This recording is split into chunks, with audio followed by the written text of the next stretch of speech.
Boğazımızın abide projelerinden biri olmuştur. Sayın Cumhurbaşkanım, insan, yük ve veri ulaştırmada ortaya koyduğunuz vizyon doğrultusunda dev adımlar atıyoruz. Yaptığımız her iş ülkemizin âli menfaatlerini ve gelecek hedeflerimizi desteklemek içindir. İnşallah daha nice hizmetler ve çağın ruhuna uygun altyapı çalışmaları ile ülkemizi dünyanın gelişmiş ülkeleri arasında layık olduğu konuma getireceğiz. Kulemizin inşaatında emeği geçen mimarından mühendisine, yüklenicisinden işçisine ve bakanlığımızın çatısı altında görev alan tüm çalışma arkadaşlarıma teşekkür ediyorum. Çamlıca Kulemizin ülkemize ve milletimize hayırlı ve uğurlu olmasını temenni ediyorum. Teşriflerinden dolayı şükranlarımı sunuyorum. Saygılarımla arz ederim. Sayın Bakanım, emeklerinize sağlık. Bu arada tabii bu süreçte bir radyocu olarak ben de sürecin içindeydim. Mehmet'in gezegeni olarak, bir radyo aşığı olarak. Sayın Bakanıma bu süreçte bizimle işbirliği yaptığı için, Rütük Başkanımıza işbirliği yaptığı için, bütün kule çalışanlarına, yöneticilerine sonsuz teşekkürlerimizi iletiyoruz. Tabii bu sürecin başından itibaren bu hayali paylaşan çok kıymetli bir isim var aramızda. Ulaştırma eski bakanımız, AK Parti Genel Başkan Vekilimiz Binali Yıldırım aramızda. Sayın Yıldırım'ı davet ediyoruz. Hoş geldiniz efendim tekrar. Sayın Cumhurbaşkanım, çok değerli katılımcılar. Bugün heyecan verici bir gün. 29 Mayıs İstanbul'un 568. yıl dönümü, Fetih Yıl dönümü. Fetih Yıl dönümüne yakışır bir eseri daha zat halinizin liderliğinde İstanbullulara, aziz milletimize armağan etmenin mutluluğunu yaşıyoruz. Dün Taksim Camisi'ne mührü vurduk. İstanbul'un bir alameti. Bugün Çamlıca Televizyon ve Radyo Kulesi ve Büyük Çamlıca'da yer alan Büyük Çamlıca Camisi. Bunlar yıllar sonra, asırlarca bu şehre, doğduğunuz, büyüdüğünüz bu şehre imza attığınız projelerden sadece birkaç. Allah razı olsun. Bugün büyük bir kadir bilirlik örneği görüyoruz. Onun için de şükranlarımı sunuyorum. Bu projenin esasında gelişigüzel antenlerin yurdun değişik illerinde sağlığı tehdit eder bir şekilde yapılmış olmasının verdiği rahatsızlığı ta 2009 yılında bize söylemiştiniz. Ve biz o günlerde çalışmalara başladık. İlk prototip denemesini Çanakkale'de yaptık. Çanakkale bitti faaliyette ve asıl master proje İstanbul projesiydi. Onunla ilgili de uzun bir proje yarışması, proje belirleme çalışması oldu. Birçok sanatçımız projelerini hazırladılar ve bunların tespitini yaptığımızda bir acı haber geldi. Haliç Kongre Merkezi'nde 23 Ekim Van depremi olmuştu. Apar topar sizinle birlikte oraya gitmiştik. Ondan sonra bir müddet daha proje beklemeye geçti. Ve nihayet seçmekte çok ciddi zorluk yaşandı ve siz bu projeyi seçtiniz. İyi ki de seçtiniz. İstanbul'a yakıştı, Çamlıca'ya yakıştı, milletimize yakıştı. Hayırlı uğurlu olsun diyorum sana. Başlanılan eserler bir bir hizmete giriyor. Bunu da görmekten büyük bir mutluluk duyuyoruz. Hayaldi, gerçek olduğu düşüncemizin bir ispatını bugün burada görüyoruz. Sayın Cumhurbaşkanım, bu muazzam eserin altında imzası başta siz varsınız. Ve bizler ve bizimle beraber çalışan arkadaşlarımız, önceki bakanlarımız Mehmet Cahit Turan, Ahmet Aslan ve halen bakanlık görevini sürdüren Kara İsmailoğlu'nun emekleri var. Bakanlık personelinin emeği var. Hepsine huzurlarınızda teşekkür ediyorum. Yüklenici firmaya, mühendislerine, işçilerine teşekkür ediyorum. Böyle güzel bir eseri İstanbul'a kazandırdıkları için. O çelik antenler emisyon yayarak insan sağlığını tehdit etmeyecek. Bu anlamda Avrupa'ya örnek bir projeye imza atıldı. Tekrar İstanbullular adına, milletimiz adına şükranlarımı sunuyorum. Hayırlı uğurlu olsun diyorum. Sağ olun, var olun.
Şu an itibariyle bu kuleden yayın yapan bütün radyolar ortak yayına geçtiler.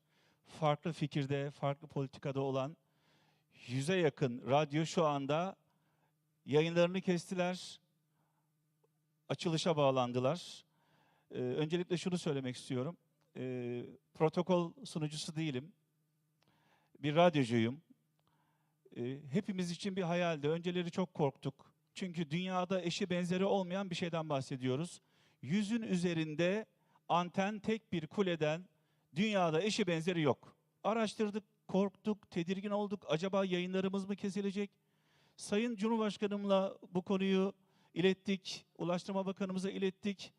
Yani gerçekten bizim için imkansızdı böyle bir yayının yapılması. Çünkü dünyada eşi benzeri yok. 100 tane antenin tek bir kuleden yayın yapması bize imkansız dendi. Bu imkansızla birlikte çok korktuk radyolar olarak. Bu korkumuzun yersiz olduğunu görüyoruz ama burada tabii en önemli emek bir radyo sevdalısı. Ben öyle görüyorum. Sayın Cumhurbaşkanımız bir radyo sevdalısı. Çünkü kendisiyle 90'lı yıllarda, 2000'li yıllarda çok güzel anılarımız oldu radyolarla ilgili, radyo ile ilgili. Radyo ile ilgili RTÜK'ün yaptığı bir araştırmadan bahsetmek istiyorum izin verirseniz.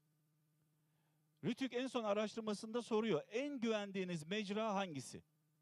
En güvendiğiniz vatandaşa soruyor. Açık ara radyo çıkıyor. Açık ara. Bu araştırmayı Sayın Cumhurbaşkanımıza ben bizzat göndermiştim. İnşallah incelemiştir. Yine RTÜK'ün yaptığı başka bir araştırmada vatandaşa soruluyor. Diyorlar ki radyo sizin için ne ifade ediyor? Vatandaş diyor ki radyo benim arkadaşım. Radyo benim can yoldaşım. Ben radyoyla ders çalışıyorum, radyoyla çalışıyorum, radyoyla yolda gidiyorum, geliyorum. Adeta insanların gizli kahramanı radyolar.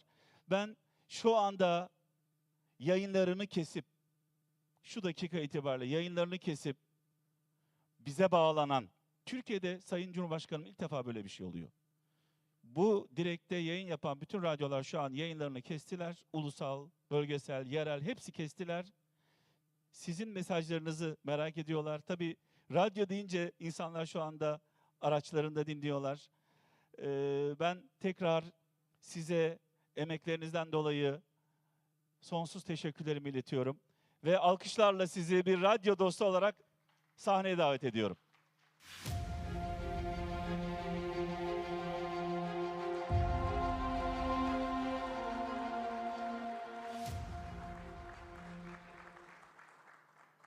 Buyurun. Buyurun.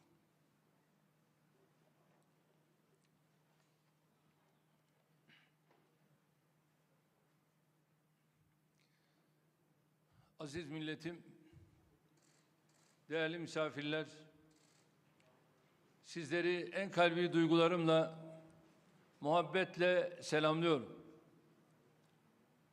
Bugün burada İstanbul'umuza yeni bir güzellik katacağına inandığım, şehrimizin önemli bir sembolü olan ve temelinin atıldığı günden bu yana büyük bir heyecanla izlediğimiz Çamlıca verici tesisimizi resmen hizmete açmak üzere bir aradayız.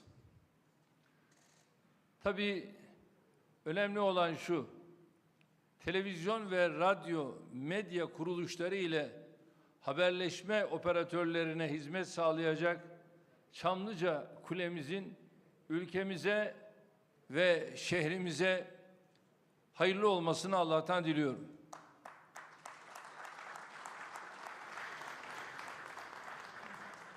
Bizi sevindiren, mutlu kılan şu, Büyük Çamlıca Camii'ni bitirdik. Tabii Büyük Çamlıca Camii'nin bitmesiyle birlikte de caminin kıble tarafı işgal altındaydı. Ve oradaki o metal kuleler adeta orayı işgal etmiş. Görüntü kirliliği diyorsanız orada bu kirlilik vardı. Ve biz bu kirliliği ne zaman ortadan kaldıracağız diye hep bunun gayreti, hasreti içerisinde olduk. Acaba bunu adalara mı bunları kaldırsak, yoksa burada farklı bir uygulama mı yapsak? Bunları da hep düşündük. Sonunda dedik ki biz yapacağımız kulemize inşallah bunları yerleştirebilir miyiz? Yerleştiririz. 100 kadar olur mu? Olur. Ve o ilk adımı attığımız anda Binali Bey'le bunların üzerinde o zaman çok çalıştık. Proje üzerinde çok çalıştık. Proje şöyle mi olsun, böyle mi olsun? Nasıl bir proje yapalım? Bunun üzerinde de ciddi manada durduk. Sonunda hakikaten sadece ülkemizde değil, tüm dünyada örnek teşkil edecek bu projeyi başarıyla hayata geçirmiş olduk.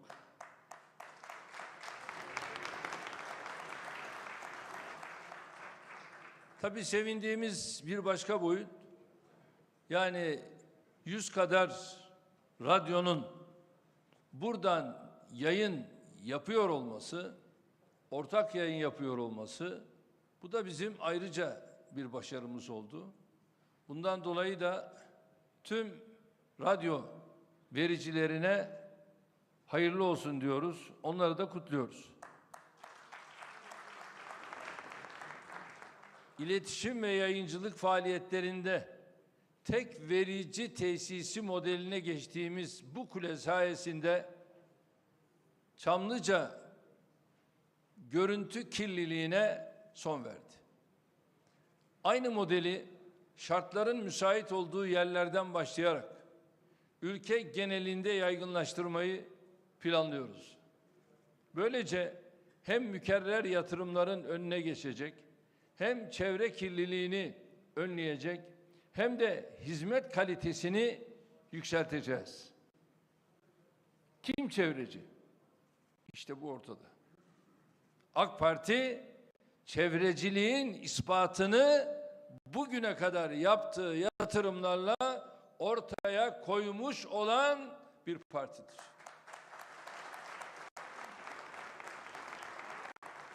Çevrecilik lafla olmuyor. Çevrecilik ispatı vücutla oluyor. Bunu yapan da biziz.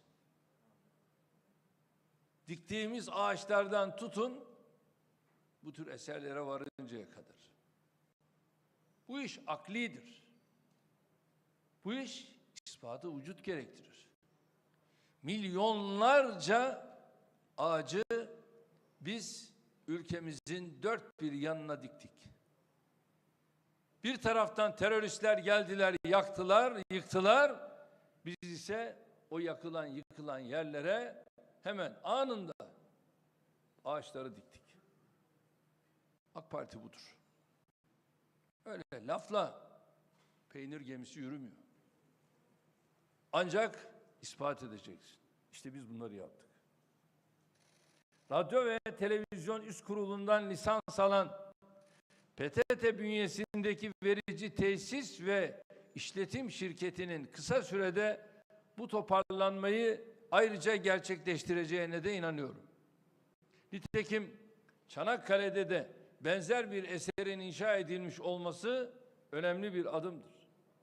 Çamlıca'da faaliyete geçen kulemizi yeni dönemin en önemli yatırımlarından ve sembol eserlerinden biri olarak görüyorum.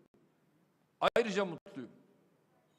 Ünlü Fransız düşünür Lamartine'in dünyaya son bir kez bakacaksın deseler, o bakışı Çamlıca tepelerinden atmayı arzulardı.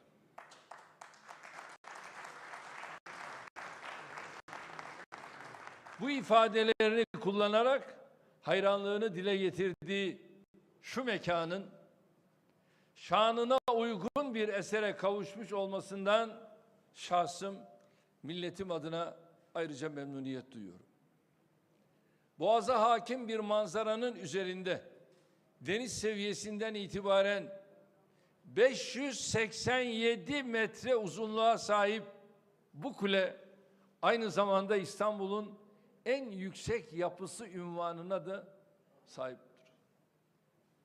Dünyada ilk defa 100 radyonun frekansları birbirine karışmadan aynı anda yayın yapabileceği teknolojik altyapıya sahip kulemiz, sayısal ve karasal yayın hizmetlerini birlikte verebilecektir. Kule bünyesindeki sosyal tesislerin de Türk turizmine önemli katkılar sağlayacağı açıktır. Böylesine önemli işlevlere sahip Çamlıca Kulesi'nin inşasında emeği geçen tüm kurumlarımızı, yüklenici firmadan, mühendisinden, işçisine herkesi tebrik ediyorum.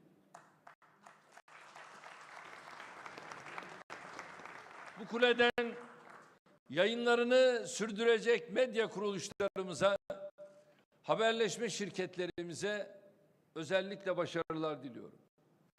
Kulemizdeki seyir katlarından ve restoranlardan şehrimizle ilgili şiirleri ve şairleri şarkılarıyla beraber terennüm ederek İstanbul'un güzelliklerini doyasıya yaşayacak misafirlerimize şimdiden keyifli vakitler temenni ediyorum. Değerli arkadaşlar, Türkiye dünyanın en stratejik, pek çok güzelliği bir arada barındıran coğrafyasında kurulmuş böyle bir ülke. Ve bu ülkede İstanbul tarihin her döneminde olduğu gibi bugün de dikkatleri üzerinde toplamaktadır. İstanbul bu güzel coğrafyanın adeta kalbi durumundadır. Kalp. Sıradan bir iş değil. Anadolu ve Trakya'daki tüm yerleşim yerlerimiz, oralarda yaşayan tüm vatandaşlarımız öyle veya böyle İstanbul ile mutlaka irtibatlıdır.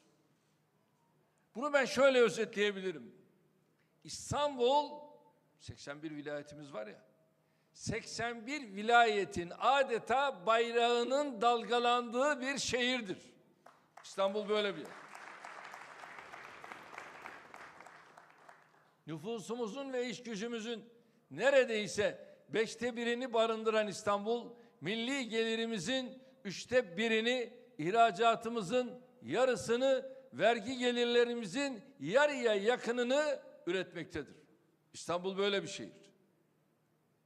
Dünyada böylesine eski yerleşime sahip, böylesine çok tarihi mekanı olan 3 büyük devlete başkentlik yapmış, eğitimden turizme böylesine güçlü altyapı inşa etmiş, ekonomiden sanata her alanda küresel düzeyde en üst seviyeye ulaşmış başka bir şehir göremezsiniz. İstanbul böyle bir şehir. Deniziyle, boğazıyla, adalarıyla, ormanlarıyla, tepeleriyle, hisarlarıyla, köprüleriyle, boğazın altından geçen tünelleriyle, camileriyle İstanbul her geçen yıl daha da güzelleşmektedir. İşte Ayasofya'yı 1 yıl önce hamdolsun açtık.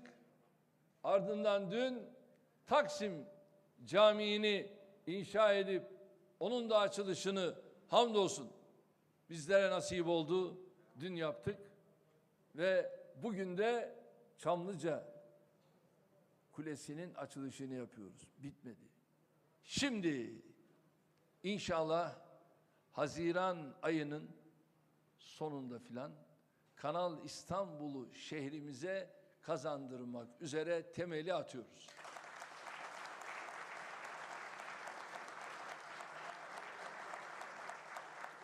Rahatsız olanlar var. Olacaklar. Varsın olsunlar. Biz bu eserleri İstanbul'umuza, İstanbullu bütün vatandaşlarımıza kazandırdıkça onların onuru, onların bunlardan inanıyorum ki şevk alacağı bir İstanbul. Her yönüyle. Ve Kanal İstanbul'u şehrimize kazandırdığımızda İstanbul'un hem coğrafi, hem stratejik, hem tabii güzelliği bir kat daha artacaktır. Kanal İstanbul'un üzerinden 6 tane köprü göreceksiniz.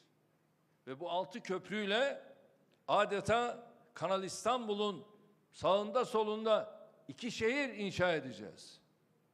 O 2 şehirle beraber İstanbul bir başka olacak. Daha başka bir güzel olacak. Ve ya bunlar nereden çıkardı bunları diyecekler. Kim? O malum tipler. Ama biz yapacağız. Çünkü biz tarihe not düşüyoruz, not. 2 kıtaya yayılmış böyle bir şehirde yaşamakla, ülke olarak böyle bir şehre sahip olmakla ne kadar iftihar etsek azdır. Şairlerin her köşesini ayrı bir hissiyatla anlattığı, şarkıların her vasfını ayrı bir nameyle dillendirdiği İstanbul'un kıymetini çok iyi bilmeliyiz. Bu şehir geçmişte tarihi ve tabii güzellikleri yanında insanlarıyla çok örselendi. Çok hoyrat davranışlara maruz kaldı. Çok yıpratıldı. İstanbul'a belediye başkanı seçildiğimizde karşımızda öyle bir manzara bulduk ki emin olun içimiz burkuldu, parçalandı, yüreğimiz dağlandı. En temel sorunlardan başlayarak İstanbul'un üzerine çöken kara bulutları birer birer dağıttık. Çünkü biz Ümraniye çöplüğünün patlamasıyla 39 vatandaşını kaybeden bir siyasi irade değildik. CHP işte o Ümraniye çöplüğünün patlamasına seyirci kaldı. Onlar patlattı, biz yaptık. Ve şimdi orada spor tesisleri var. Aramızdaki fark bu. Vatandaşlarımıza bunu özellikle anlatmak istiyoruz.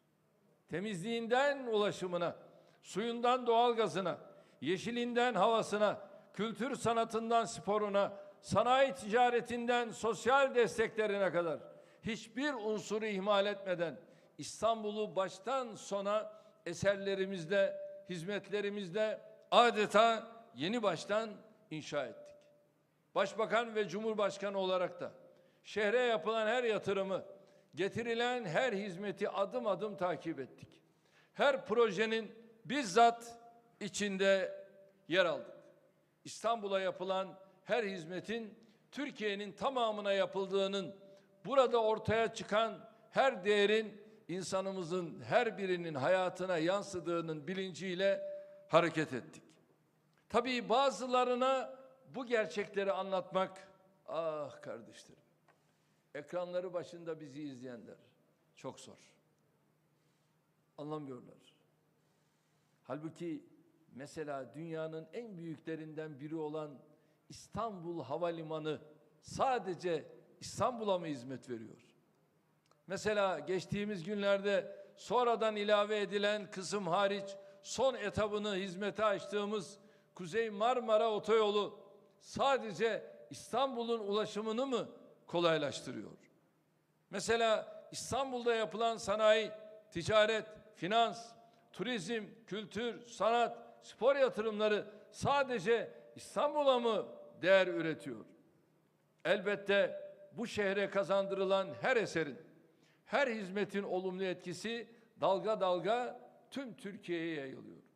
İstanbul'u hak etmek için önce bu şehre kalpten gelen bir aşkla, sevda ile bağlı olmak gerekiyor. İstanbul'u şöyle kuş bakışı seyrettiğinizde yüreğiniz kıpır kıpır etmiyorsa, gördüğünüz eksikler karşısında da kalbiniz sıkışmıyorsa, demek ki bu şehri hak etmiyorsunuz demektir. Semalarımızı 5 vakit süsleyen ezanlar sizi alıp başka alemlere götürmüyorsa, boğazdan esen rüzgarlara kendinizi bırakıp hülyalara dalmıyorsanız bu şehri hak etmiyorsunuz demektir. Meşhur Süleymaniye'de bayram sabahlarına muhtaç değil miyiz?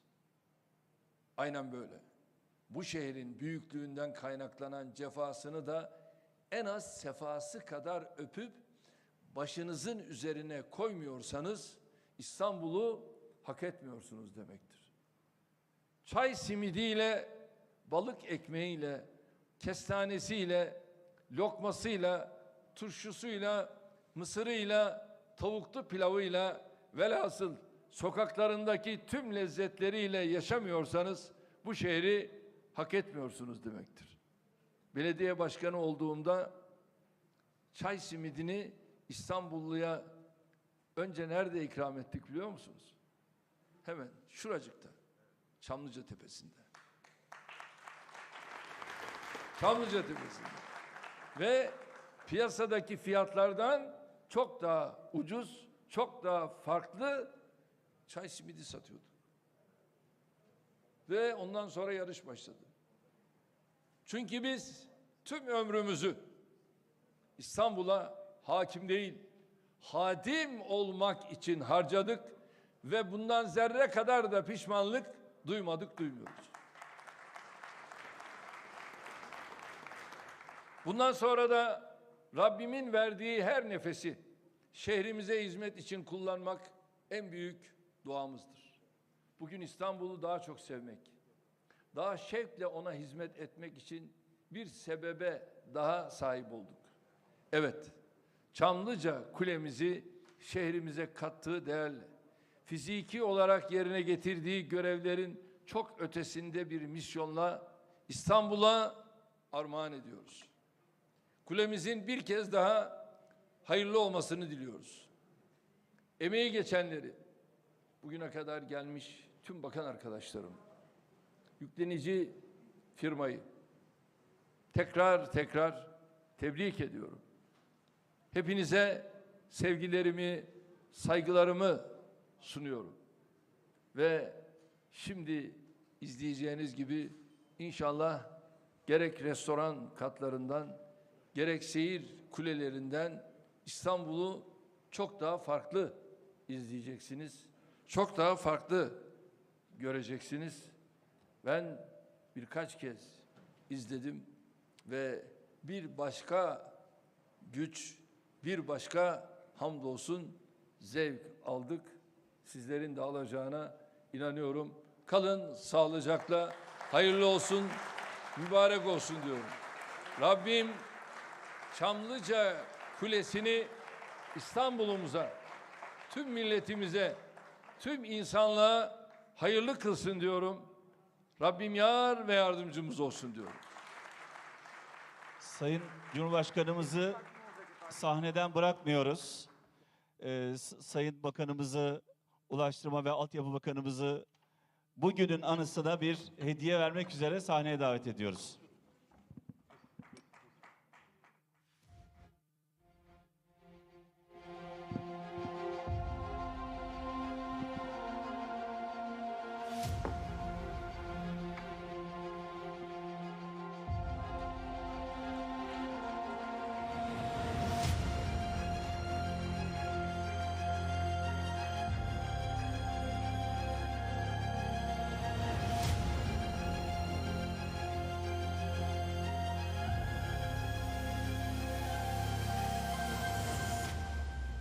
Değerli arkadaşlar. Bir, iki.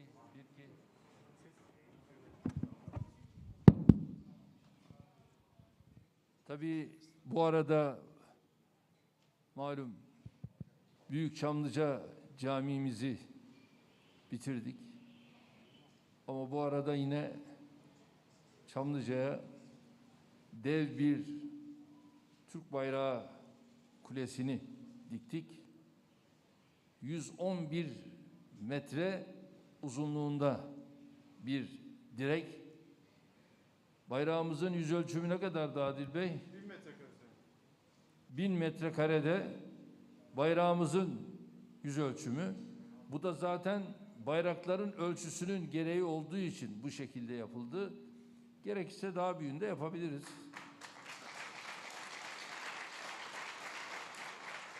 Çünkü İstanbul'umuza, ülkemize bunlar yakışır. Hele hele Çamlıca'nın tepesine. Tabii bir de şimdi işte bu kulemizle beraber ayrı bir güzelliği buraya ve böyle bir üçlüyü Çamlıca'nın tepesine nakşettik. Emeği geçenlerden Allah razı olsun. Sağ olun. Şimdi kurdele kesimi için meclis başkanımızı sahneye davet ediyoruz.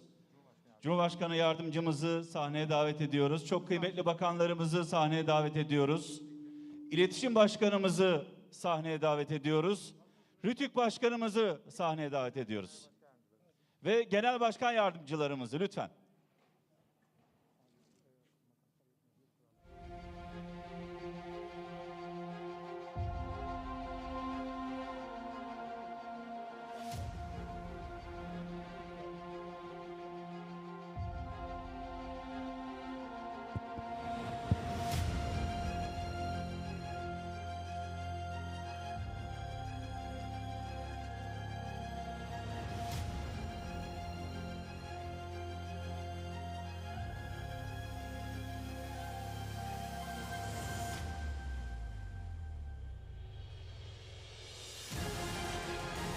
Herhalde başka makas yok galiba.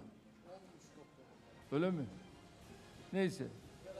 Nurettin Bey sen de oradan şöyle parmaklarınla kesiyor. Rabbim bu kulemizi ülkemiz için, milletimiz için hayırlara vesile kılsın. Rabbi yessir ve la tuasir, Rabbi temmin bil hayr diyelim ve kordelamızı da böylece keselim. Bismillahirrahmanirrahim.